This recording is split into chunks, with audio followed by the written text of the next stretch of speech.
नमो बुद्धाय. धम्मपद. आज आपण पाहणार आहोत 19 धम्मठ्ठ वगो धर्मस्थ वर्ग. सारासार विचार न करता जो मनुष्य न्याय देतो त्यामुळे तो धर्मस्थ होत नाही.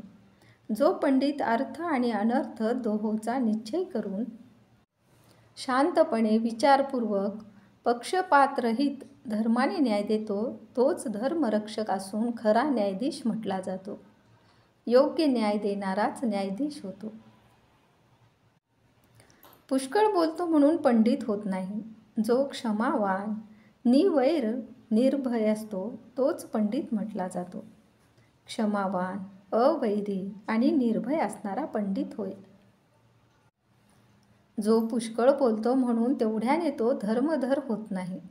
जो अल्पही ऐकून आपल्या आचरणात आणतो व धर्माची हेळसांड अवहेलना करीत नाही तोच धर्मधर होय.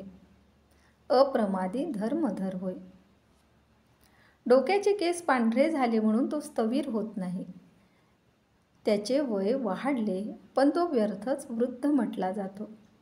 केस पिकल्याने शहाणपण येत नाही.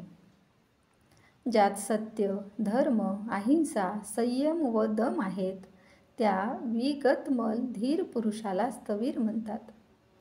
धर्मानुसार आचरण करणाराला स्थविर म्हणतात. चतुर बोलण्याने किंवा सुंदर रूपाने ईर्ष्यालू, मत्सरी, सटपुरुष साधू रूप होत नाही. कुशल कर्माने माणूस साधू रूप होतो. ज्याची ईर्ष्या आणि मत्सर उच्छिन्न झाले आहेत, समूळ नष्ट झाले आहेत, तो त्या दोषमुक्त मेधावी पुरुषाला साधू रूप म्हटले जाते. ज्याचे दोष समूळ नष्ट झाले आहेत त्यांनाच साधू रूप म्हणतात. जो व्रतरहित मिथ्याभाषी आहे तो केवळ मुंडनाने श्रमण होत नाही. इच्छा आणि लाभाने भरलेला पुरुष श्रमण कसा होईल? मुंडन केल्याने कोणी श्रमण होत नाही.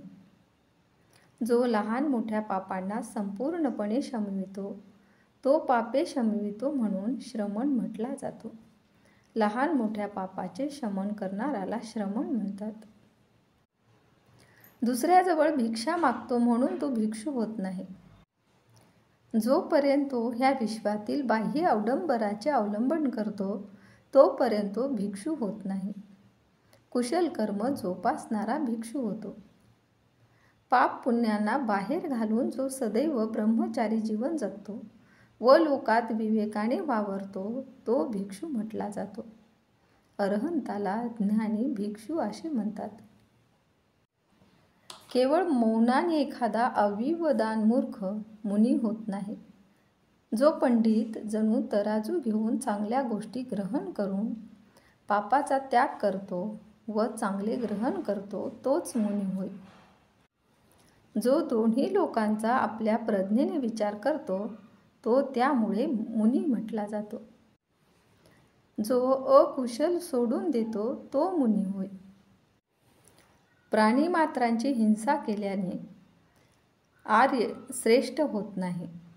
प्राणीमात्राची हिंसा न करणारा आर्य म्हटला जातो. अहिंसा वाद्याला आर्य म्हणतात. जोवर चित्तमळाचा क्षय होत नाही तोवर केवळ शील आणि व्रत यांच्या आचरणाने किंवा केवळ बहुश्रुततेने किंवा समाधी लाभाने किंवा एकांतवासाने आज्ञेजनांना दुर्लभ असे निष्कर्मी निर्वाण सुख मला मिळेल असा विश्वास बाळगू नकोस. त्यातील एका भिक्षूस उद्देशून भगवंत म्हणाले, आश्रव संपले तर निर्वाण प्राप्त होते.